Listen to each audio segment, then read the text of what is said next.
Estamos em Gálatas, capítulo 5, e hoje vamos continuar estudando a epístola a partir do versículo 5. Antes, porém, dê uma pausa no vídeo, faça sua oração pedindo a iluminação do Espírito Santo para entender tudo aquilo que eu vou dizer aqui. Depois volte para prosseguirmos com o estudo. Então vamos lá. Eu quero ler primeiro, aqui para começar o estudo de hoje, o versículo 4 que nós vimos na aula passada. Gálatas 5, versículo 4, o apóstolo disse assim: De Cristo vos desligastes, vós que procurais justificar-vos na lei, da graça decaístes. E aí eu falei na aula passada que para Paulo ou é Cristo ou é nada. Não adianta o judaizante ficar dizendo que ele crê em Cristo e ao mesmo tempo também querer guardar a lei. Não, na mente do apóstolo Paulo isso não existe. Ou você crê em Cristo somente para a sua salvação, ou você procura se justificar pela observância da lei. Ou uma coisa ou outra, não podem ser as duas coisas. Por isso que ele falou isso aqui: de Cristo vos desligastes, vós que procurais justificar-vos na lei, da graça decaístes. Por que eu estou lendo esse versículo de novo? Porque se nós formos agora para o versículo seguinte, o versículo de número 5, aqui na Almeida Revista e Atualizada, eles traduziram assim: porque nós, pelo Espírito, aguardamos a esperança da justiça que provém da fé. Se você for observar, Paulo aqui quer contrapor a posição dos verdadeiros crentes em relação à posição dos judaizantes. Ora, se ele quer contrapor, se ele quer fazer um contraste, então não é bom que este versículo comece com uma conjunção explicativa ou causal. Por exemplo, porque não faz sentido. Seria melhor traduzir como mais, porém, faria mais sentido, já que ele está fazendo um contraste entre a posição dos judaizantes, que procuram se justificar na lei, e a posição dos crentes, que tem outra perspectiva. Então, nesse sentido, eu prefiro aqui, para o versículo 5 do capítulo 5 de Gálatas, adotar a tradução da Almeida século XXI, porque essa tradução, assim como outras traduções, trazem assim no início do versículo 5: mas nós, olha só que diferença, mas nós, diferente de vocês, pelo Espírito, mediante a fé, aguardamos a justiça que é a nossa esperança. Então vamos começar aqui a nossa análise a partir do versículo 5, considerando que o início dele traz uma conjunção adversativa para contrastar, e não uma conjunção causal ou explicativa, ok? Então tá bom. O apóstolo diz assim: mas nós, pelo Espírito, o que ele quer dizer com isso? Pelo Espírito. Ele quer dizer pelo auxílio do Espírito, não por nós mesmos, mas pelo auxílio do Espírito. Por que ele fala pelo auxílio do Espírito? Porque o apóstolo sabe que por nós mesmos nós não conseguimos nada sem a ajuda de Deus ou a força que Deus nos dá. Então ele diz: mas nós, pelo auxílio do Espírito, aguardamos a esperança da justiça que provém da fé. O que é essa esperança da justiça? Paulo diz que ela provém da fé, o que significa que só tem essa esperança quem tem fé em Jesus. Mas o que ela é? O que o apóstolo quer dizer aqui é que nós aguardamos aquilo que mais esperamos, que é a justiça. A justiça. Quando Deus vai absolver os justificados e quando Deus vai condenar os culpados. É claro que quando eu falo absolver, quer dizer que ele está olhando para nós como pessoas em Cristo. Como nós fomos justificados em Cristo, é claro que quando Jesus voltar, ele vai nos receber como se nós fôssemos justos. Mas o fato é que nós fomos justificados. A justiça não é nossa, a justiça é de Cristo. Então, o crente em Jesus, diferentemente dos judaizantes que querem se justificar na lei, eles aguardam aquela justiça que vai se dar quando Cristo voltar. Aquela justiça de abençoar os justificados em Cristo e de condenar os que tentaram justificar a si mesmos. Essa ocasião, que está lá em Mateus 25, falando sobre a volta de Cristo, o juízo final, essa ocasião vai ser uma ocasião de alegria para os crentes. Infelizmente, para os não crentes, para aqueles que tentaram se auto-justificar, vai ser o dia mais triste da vida deles. Em suma, resumindo, somente os crentes em Cristo aguardam o porvir com segurança, aguardam a volta de Cristo com segurança, aguardam o dia da justiça com segurança. Fora eles, ninguém mais vai ver nesse dia um dia de bênção. Não é à toa que o livro do Apocalipse diz que muitos vão desejar morrer quando Jesus voltar. E aqui Paulo continua no versículo 6. Porque em Cristo Jesus, nem a circuncisão, nem a incircuncisão tem valor algum, mas a fé que atua pelo amor. Aqui Paulo reforça a importância de nós termos vínculo somente com Cristo. Em Cristo, com respeito àqueles que estão em Cristo, estar circuncidado ou não estar circuncidado não tem qualquer valor em termos de salvação, mas sim possuir fé em Jesus. E não é uma fé qualquer não, é aquela fé verdadeira. Professor, qual é a fé verdadeira? É aquela fé que atua pelo amor. As pessoas falam, eu creio em Cristo, mas será que crê mesmo? Essa fé que você tem em Cristo, ela é uma fé que produz obras? Ela é uma fé que pode ser demonstrada pelo nosso amor a Deus e ao próximo? É isso que Paulo quer dizer com essa fé que atua pelo amor. A fé verdadeira em Jesus é uma fé que se revela no amor que temos por Deus e pelo próximo. Até os demônios creem e tremem, diz Tiago aqui. Tiago 2, 17 e 19. Olha o que ele diz lá. Assim também a fé, se não tiver obras, por si só está morta. Crês tu que Deus é um só? Fazes bem.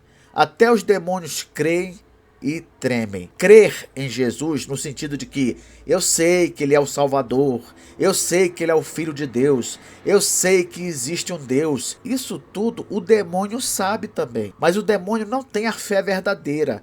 Aquela fé em Cristo que se manifesta, se revela pela demonstração de amor a Deus e ao próximo. Quem tem isso é só o crente verdadeiro. Então Paulo está falando, essas coisas externas, como circuncisão, isso aí não tem valor algum se não houver o quê? Se não houver aquela coisa que isso simboliza. Por exemplo, para vocês entenderem melhor, a circuncisão, ela deveria ser um sinal externo de uma realidade interna, não é isso? Por quê?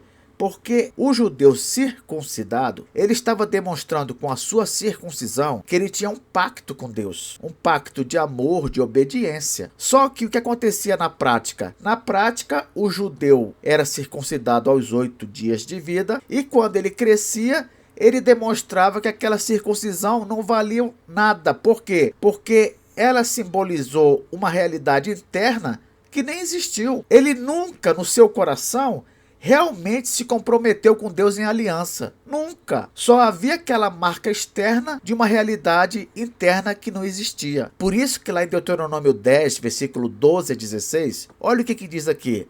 Agora, pois, ó Israel, que é que o Senhor requer de ti? Não é que temas o Senhor teu Deus e andes em todos os seus caminhos e o ames e sirvas ao Senhor teu Deus de todo o teu coração e de toda a tua alma, para guardares os mandamentos do Senhor e os seus estatutos que hoje te ordeno para o teu bem. Olha só, não é isso que Deus requer do crente? Obediência, né?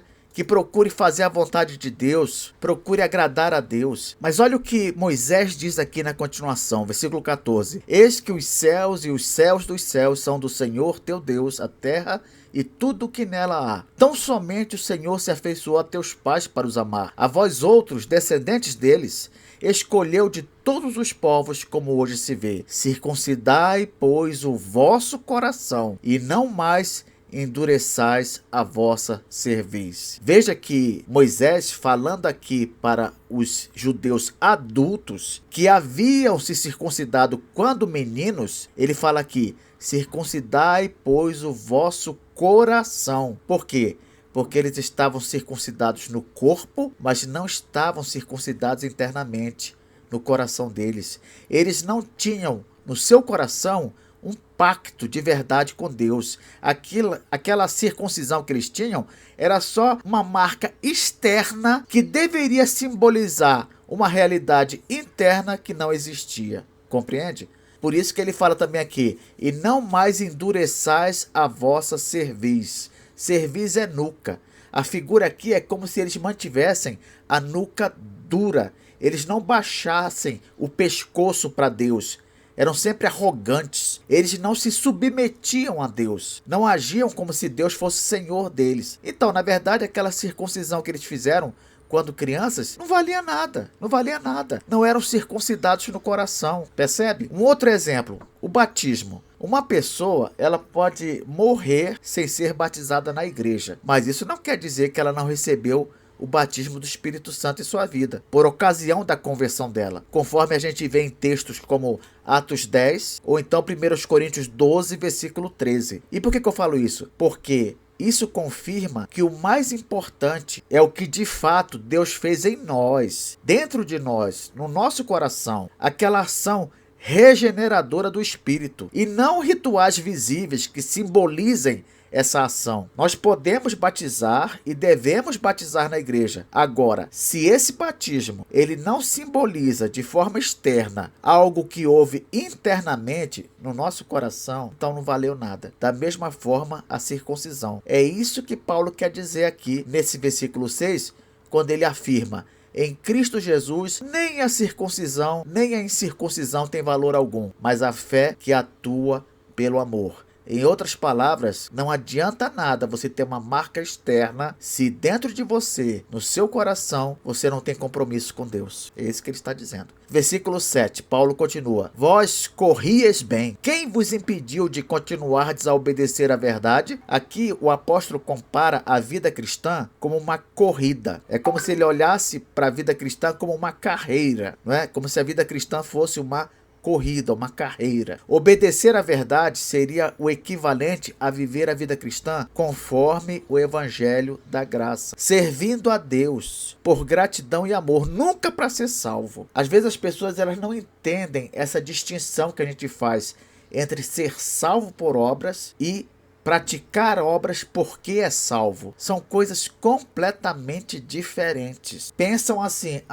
essas pessoas que falam que não precisa de obras para salvação, eles pregam uma vida de libertinagem, uma vida sem compromisso com Deus, uma vida sem observância da lei. Não, não é nada disso. O crente, ele obedece, ele deve obedecer. É natural que ele obedeça. Tudo isso deve vir justamente da sua gratidão por ser salvo. Você percebe a diferença? Se você é salvo, é natural que você queira servir a Cristo por gratidão e por amor. O apóstolo perguntou aqui: quem vos impediu de continuardes a obedecer à verdade? Obedecer à verdade como? Obedecer à verdade como produto, como resultado de ser salvo. É isso que ele quer dizer.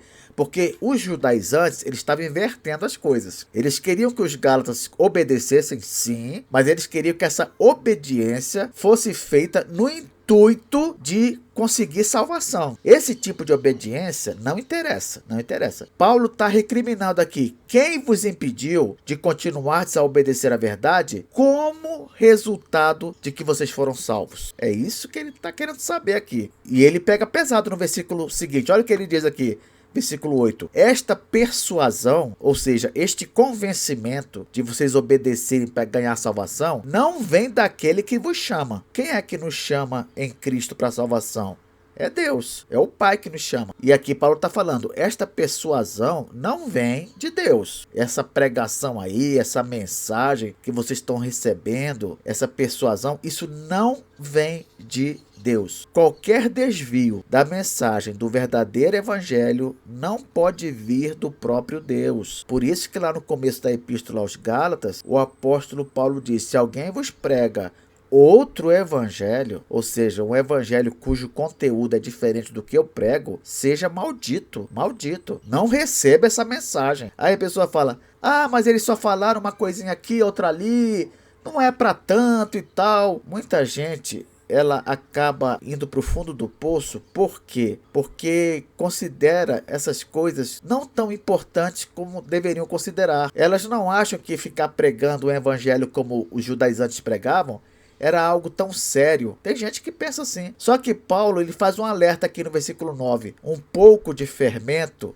leveda toda a massa. O fermento na Bíblia, meus irmãos, ele simboliza o falso ensino. Se você olhar lá em Mateus, capítulo 16, versículos 6 e 12, diz assim: E Jesus lhes disse: Vede e acautelai-vos do fermento dos fariseus e dos saduceus. Então entenderam que não lhes dissera que se acautelassem do fermento de pães, mas da doutrina dos fariseus e dos saduceus. Jesus usa fermento aqui como um símbolo da falsa doutrina, do falso ensino. No caso dos Gálatas lá, a heresia dos judaizantes havia causado um estrago na igreja como um todo. De repente, quando aqueles judaizantes começaram a pregar lá, eles não levaram muito a sério, não acharam que era uma coisa muito importante, mas aos poucos o negócio foi crescendo, eles foram aceitando, foram sendo arrebanhados pelos judaizantes e pronto.